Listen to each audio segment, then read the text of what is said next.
Այս հարցի վերաբերյալ եմ ասում, եթե ասում եք Նիկոլ Փաշինյանի աջակցությունը, հիմա ի՞նչն է խնդիրը ձեր։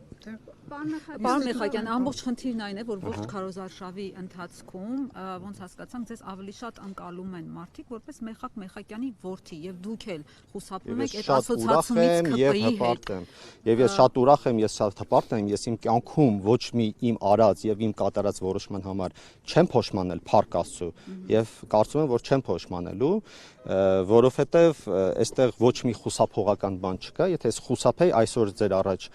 հարցազրույց չէի տա, ես բազմիցս անդրադարձել եմ այդ հարցերին, ինձ վերաբերող հարցերին, լավ կլիներ ուղղակի հարգելի լրագրողներ, դուք հարց տայիք այն մարդկանց, այն քաղաքական գործիչներին, որոնք փորձում են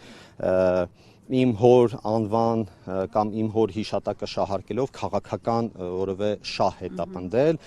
կամ փորձել իմ անունը ցեխոտել եւ այլն եւ այլն։ Ճշմարտություն չկա նրանց ասած։ Իհարկե ոչ, դա մարդու անձնական դաշտ մտնելը կամ մարդու սեփական անձնական դիրքորոշումը փորձել հանրությանը իրենց քաղաքական շահի համար ինչ որ բան հրամցնելը դա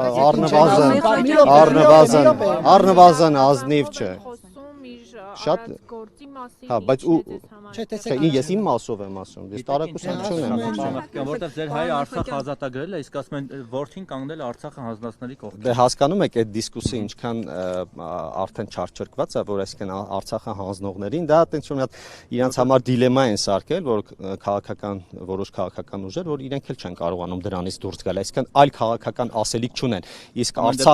Արցախի հետ ինչ եղավ, մեր, հա, դուք կարող եք 5 անգամ էլ պնդել դա, բայց ասեմ դրանից իրականությունը չի փոխվում, Արցախի հետ ինչ եղել է, մեր բոլորի աչքի առաջ է եղել եւ մեր իրականությունը դա 30 տարի, 50 տարի առաջ չի եղել, որ մենք չլինենք կամ փոքր եղած լինենք։ Մեր բոլորի աչքի առաջ եղել, մենք բոլորս գիտենք ինչ եղավ Արցախի հետ։